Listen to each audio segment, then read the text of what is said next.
6월 14일입니다. 절묘한 타이밍이라는 제목으로 사무엘상 23장 15절에서 29절까지 말씀입니다. 사울 왕이 날마다 다윗을 찾아서 죽이려고 추격할 때마다 다윗은 그것을 알고서 피했습니다. 하나님께서 다윗을 보호해 주셨기 때문이죠. 어느 날 다윗이 십광야의 호레스에 있는데 요나단이 다윗을 찾아옵니다. 참 요나단이 친구 다윗, 도망자 다윗에게 하루도 쉴 날이 없는 것을 알고 그를 찾아와서 그를 위로하고 격려하기 위한 것이죠. 이렇게 말합니다. 전혀 두려워하지 말게. 자네를 해치려는 사울의 세력이 자네에게 미치지 못할 것에 자네는 반드시 왕이 될 걸세. 나는 자네 버금가는 자리에 앉고 싶네. 여기까지 말한 것을 보면 다윗이 왕이 될 것을 확신한다는 얘기예요. 그러니까 왕자인 요나단이 앞으로 자기를 좀 신하로 써주게 그렇게 부탁까지 하는 것을 보면요. 확실히 차기 왕이 다윗이 될 것이라는 것을 지금 알고 있는 것이고 나의 아버지 사울도 그 사실을 아시고 있는 중일세. 그렇게 말해요.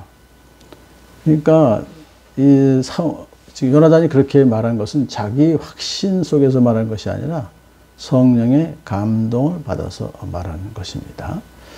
그러므로 자기 아버지 사울 왕이 비록 매일 다윗을 쫓고 있기는 하지만 다윗이 왕이 될 것을 알고 있다라고 말하는 것은 다윗에게 큰 용기와 힘을 주었을 것입니다.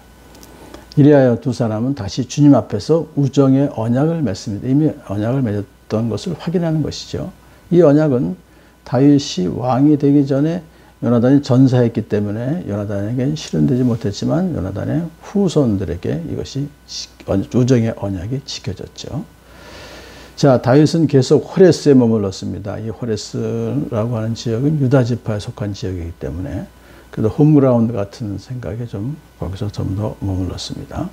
요나단은 다시 집으로 돌아갔습니다. 다윗과 요나단의 최후의 만남은 참 다윗에게 큰 도움을 주었습니다. 절망감에서 벗어날 수 있게 해주었고 하나님을 더욱더 깊이 신뢰하게 되었습니다. 그리고 인내심도 많이 갖게 되었죠. 다윗은 어떤 고난과 위기가 닥칠지라도 인간적인 마음으로 서두르는 그런 것이 아니라 끝까지 하나님의 섭리를 기다리면서 인내할 수 있게 된 것이죠. 이렇게 두 사람의 최후의 만남을 통해서 그들은 지극히 아름다운 신앙과 사랑의 우정으로 승화되었고 나아가서 다윗 왕국의 합법성에 대한 증거까지가 되었던 것이죠. 자, 이제 반대로 사울은 다윗을 죽이고자 하는 헛된 집착을 결코 버리지 못했습니다. 그런데 10사람이 그것을 도와줘요. 사울 왕을 찾아가서 다윗이 분명히 우리가 있는 호레스 산성에 숨어 있습니다라고 밀고를 해요. 그래서 지금 당장이라도 임금님이 가신다고 하면 오십시오. 가십시오. 그렇게 하시길 바랍니다. 그렇게까지 얘기를 했어요. 자, 사실 이것은 10사람은 유다 지파에 속한 사람들이기 때문에 다윗이 그 지역에 그래도 안전하다 생각해서 머물러 있었던 것인데 자기 지파 사람들에게 또 배신을 당한 것입니다.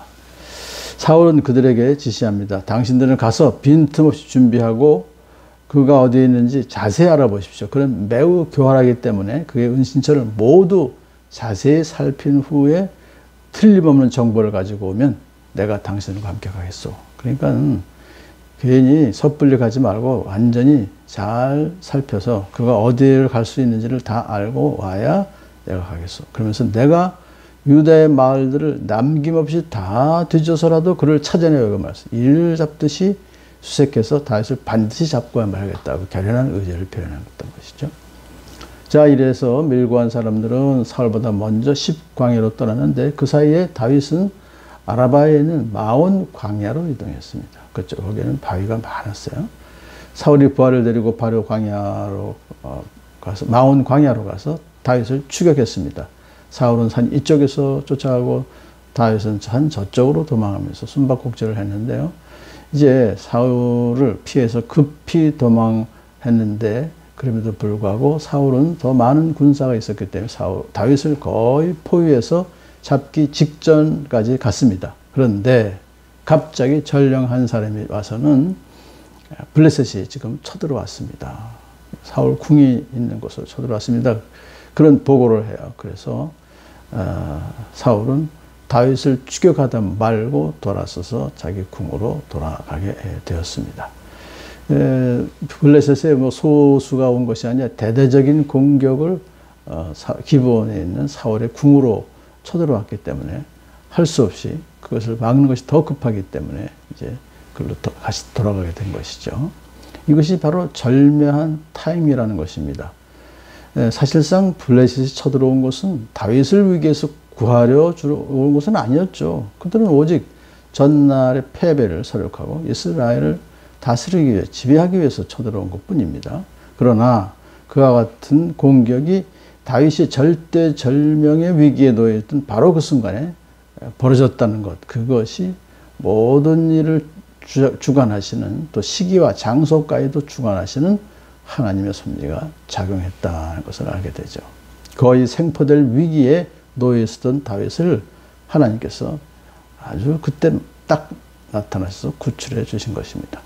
이 사건을 통해서 우리가 알 수 있는 것은 하나님은 우리가 예측하지 못한 방법을 통하여 구원의 역사를 베풀어 주신다는 것이고요. 또 나아가서 하나님께서 택하신 자가 하나님을 신실하게 의지할 때 하나님은 그를 결코 버리지 않으신다는 것을 깨달을 수가 있습니다. 그곳 이름을 셀라하 마스곳이라고 불렀는데 이것은 도피의 바위라고 불려지게 되었습니다. 다윗은 엔게디 산성에서 머물렀다라고 오늘 본문이 끝납니다. 하나님께서 이렇게 정말 절대절명의 순간, 위기의 순간에 그 타이밍, 절묘한 타이밍에 나타나셔서 하나님의 방법으로 다윗을 또 구원해 주셨던 것처럼 계속해서 도망하는 다윗을 하나님께서 절묘한 타이밍에 하나님의 섭리로 그를 구원해서 결과적으로 이스라엘의 왕으로 등극하게 해 주셨습니다. 우리 인생 삶도 하나님께서 그렇게 해 주실 줄을 믿습니다.